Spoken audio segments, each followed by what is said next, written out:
What has our Lenten journey been like? We've now gone almost 3 weeks, and as we began this journey of this season, often as we start on Ash Wednesday, I'm going to make this a special year. This is going to be a very good Lent.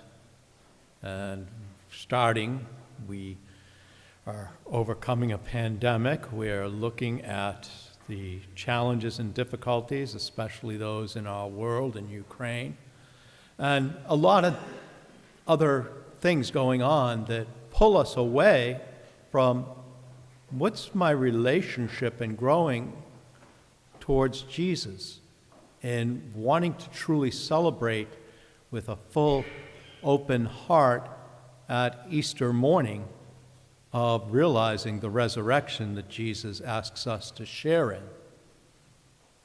And we're pulled in many different directions with its stresses and difficulties, and looking for that fruit that the farmer comes towards as he tries to find fruit on the fig tree. Moses, when he comes to this burning bush that's not being consumed, comes over and wants to figure out what is going on. Where is that energy coming from that it's not consuming the bush? And God speaks to him, "Take off your sandals, you're on holy ground." And basically, I have a mission for you. You are to go back to the people and let them know that God hears them. For he is the God of Abraham, Isaac, and Jacob.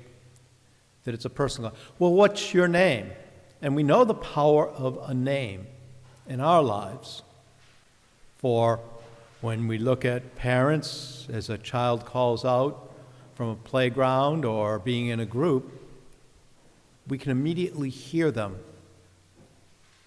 when we call a child's name. If there is that relationship amidst all the other distractions, they hear us. And so Moses is told, when you go back, tell them, my name is I Am. That holy name of the essence of God, and that he will lead them if they will follow. And we hear how they follow Moses even through the Red Sea in his baptism, but we also recognize how they fall away and many die. Jesus is asked, what about those Galileans? And what about those who were killed by that bridge? It surely must have been that there were great sinners. And Jesus just looks and you think they're any greater than anybody else? And in that mercy and compassion, God wants us to understand that in our journey, he knows our heart. He knows our love.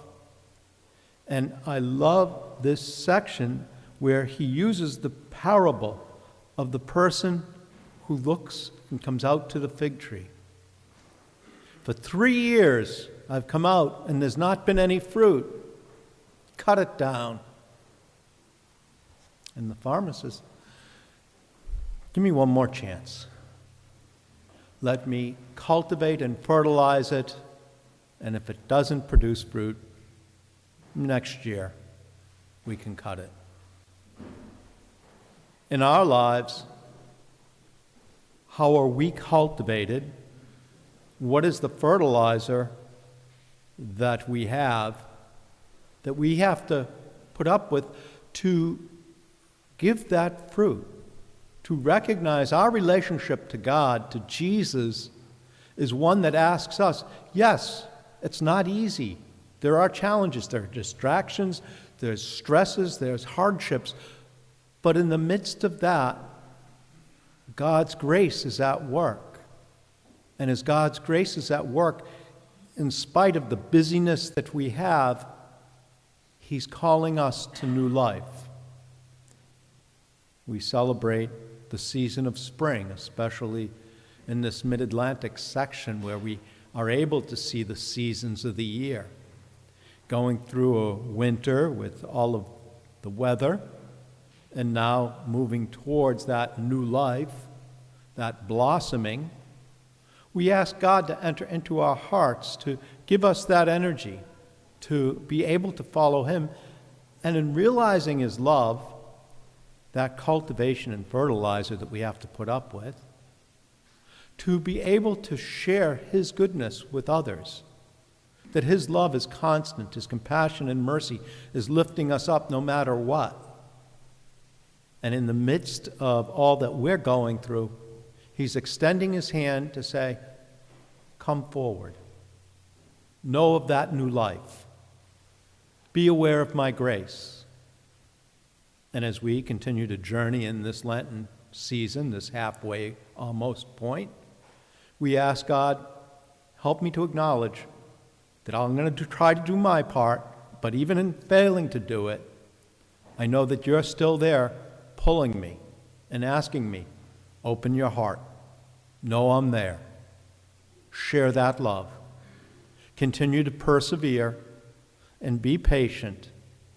And in that patience, show that love that may blossom to new fruit.